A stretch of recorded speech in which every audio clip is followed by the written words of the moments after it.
Olá pessoal, tudo jóia? Bom dia, boa tarde, boa noite. Vamos começar mais uma aula de biologia voltada para os alunos da Escola Agrícola de Jundiaí e hoje o mote é citoplasma. Aula passada conversamos alguma coisa sobre membranas, na verdade envoltórios celulares, e hoje o nosso assunto é citoplasma e aloplasma. Tem uma diferençazinha que a gente toca daqui a pouquinho. Bom, o que é citoplasma?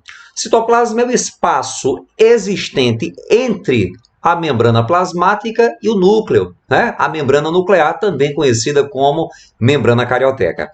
Já o aloplasma é um material que preenche esse espaço. E aloplasma também é conhecido como citossol. É um material aquoso, em alguns pontos mais gelatinoso, que preenche o citoplasma. O citoplasma ele tem dois componentes básicos: o citoesqueleto, que tem suas funções, e estruturas que nós conhecemos como organelas ou organoides celulares.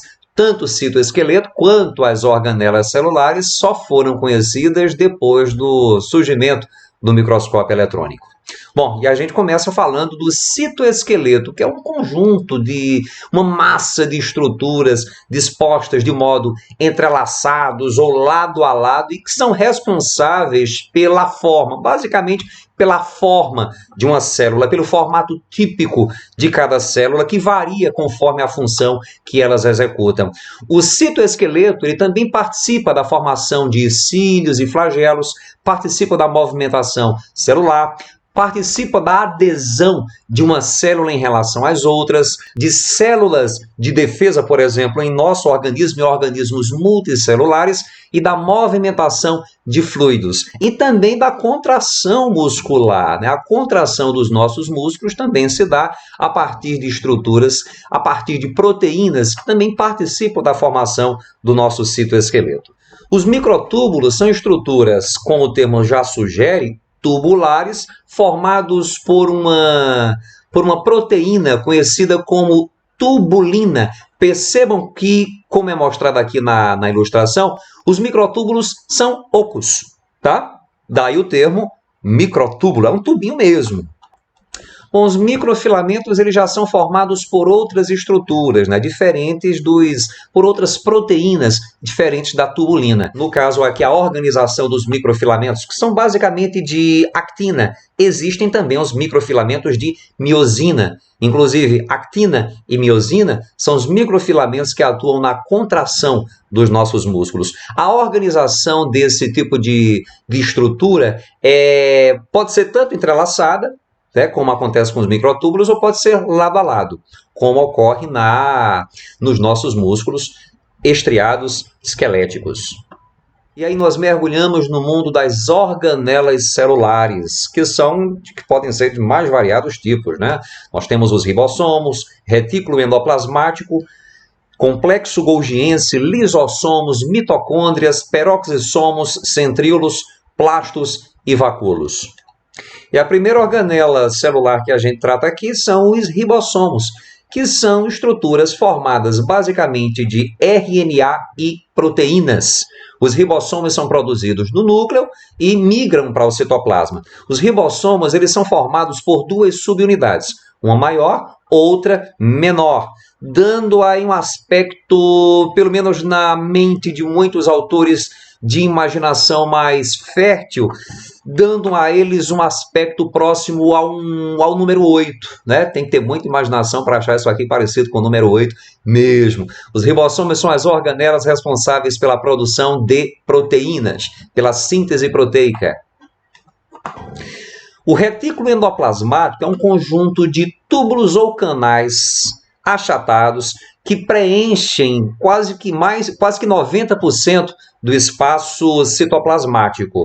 E pode ser de dois tipos. Nós temos o retículo endoplasmático rugoso ou granuloso, e é rugoso por conta da presença de ribossomos na sua membrana, na parte externa de sua membrana, e ele é basicamente responsável pela produção de proteínas, já que os ribossomos associados a eles produzem proteínas. As proteínas produzidas nos ribossomos, elas podem penetrar, podem passar para o interior do retículo endoplasmático, rugoso ou granuloso, tá? E também pela circulação desses materiais. Já o retículo endoplasmático liso, que difere do retículo endoplasmático rugoso, difere basicamente em função e em estrutura. São estruturas tubulares. O retículo rugoso é achatado. E o retículo liso ele é responsável pela produção, circulação e armazenamento de ácidos graxos, fosfolipídios e lipídios esteroides, responsáveis pela formação dos hormônios, de alguns hormônios em nosso organismo, em especial os hormônios sexuais. Complexo golgiense é um conjunto de estruturas de sáculos achatados, de 6 ou mais sáculos achatados, que recebem substâncias produzidas no interior do retículo endoplasmático rugoso e modifica essas substâncias, associa com carboidratos e forma aquilo que nós chamamos de secreções celulares. O complexo golgiense é responsável pela formação das secreções celulares e também pela formação de uma outra organela que está presente nos organismos eucariontes, que são os lisossomos, que são organelas responsáveis pela digestão intracelular. O material produzido no interior do complexo golgiense, se liberado, se sai da célula, caracteriza aquilo que nós chamamos de secreção celular, que pode atuar em diferentes regiões do nosso organismo, inclusive alguns hormônios são produzidos aqui, e quando permanecem no interior das células, agindo na digestão celular, a gente vai chamar de lisossomo. Lisi, quebra, soma, vem de somatos, que significa corpo. A digestão celular, ela pode ser de dois tipos. Nós temos a digestão heterofágica, que é a digestão que corresponde à digestão de materiais que são englobados pela célula via fagocitose ou pinocitose. No caso, quando isso ocorre, é formada uma grande bolsa que nós chamamos de fagossomo. E aí os lisossomos se encaminham para essa região, fundindo-se a essa grande bolha, esse grande fagossomo, e o material presente no interior dessa organela se encarrega de digerir o material englobado. Isso é o que nós chamamos de digestão heterofágica. Quando estruturas envelhecidas da própria célula são digeridas pelos lisossomos, pelas enzimas lisossômicas, e isso acontece, aí nós já falamos em digestão autofágica. Isso ocorre para renovação celular. Mitocôndrias são as organelas responsáveis pela respiração celular. Tudo indica que no passado bem distante, as mitocôndrias se originaram de organismos procariontes que foram englobados por organismos maiores eucariontes e que mantiveram com estes últimos uma relação simbiótica. Esses organismos procariontes tinham a capacidade de fazer a respiração celular e os eucariontes não. Então, digamos, foi mais interessante para os eucariontes não digerir os micro-organismos englobados, mas mantê-los dentro de si. Essa associação foi tão interessante que permanece até hoje. E aí esses procariontes não são mais organismos procariontes, são organelas celulares. A mitocôndria ela é formada por uma dupla membrana, uma membrana mais externa, lisa, e uma membrana interna pregueada, dobrada, e que forma aquilo que nós chamamos de cristas mitocondriais. Uma mitocôndria ela tem seu próprio DNA e seus próprios ribossomos, mais uma evidência. Isso, na verdade, é uma evidência de que realmente as mitocôndrias, num passado bem distante, foram organismos independentes. Tá? Essa origem mitocondrial, isso aqui também provavelmente ocorreu com os cloroplastos, que muito provavelmente foram algas no passado. Isso é o que a gente chama de teoria endossimbiótica.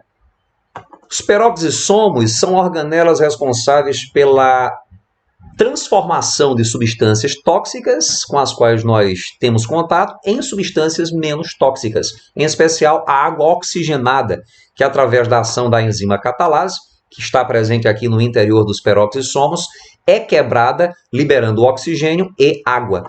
Uma outra organela que também trabalha com a transformação de substâncias tóxicas em substâncias menos tóxicas e que está em abundância no nosso fígado é o retículo endoplasmático liso ou não granuloso, que já foi citado. Centríolos são organelas formadas por conjuntos de vários microtúbulos, na verdade 9 conjuntos de 3 microtúbulos, e que formam cílios e flagelos. Os centríolos eles se localizam numa região da célula conhecida como centro celular, que é para onde convergem os microtúbulos no momento em que uma célula está se dividindo. Os cílios e flagelos derivam dos centríolos, que estão presentes em dose dupla em cada célula, com exceção de uma célula que está se preparando para se dividir. Então, os cílios e flagelos surgem a partir de 2 de cada conjunto de 3 microtúbulos, formadores aqui dos centríolos que se alongam. Uma célula que tem cílios vai ter vários cílios. Uma célula que tem flagelos, tem poucos flagelos.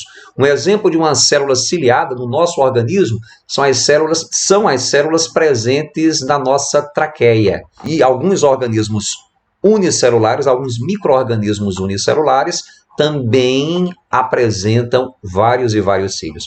No caso, um exemplo clássico de célula flagelada é o espermatozoide. Também aqui alguns micro-organismos apresentam flagelo como estruturas locomotoras. Bom, aqui nós temos os exemplos de células ciliadas e flageladas.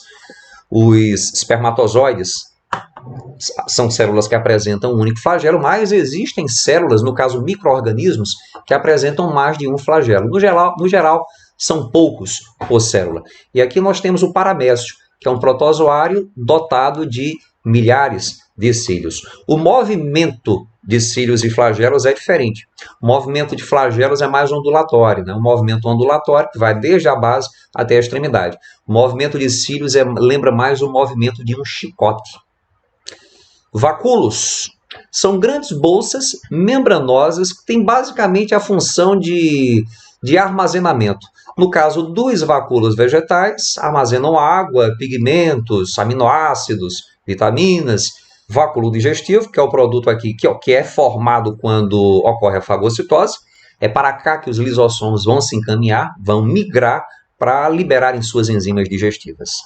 Aqui nós temos um vacúolo pulsátil, que é responsável, que está presente aqui em protozoários de água doce, e responsável pelo controle osmótico nesse organismo, no interior desse organismo. Bom, os plastos são as organelas responsáveis pela fotossíntese.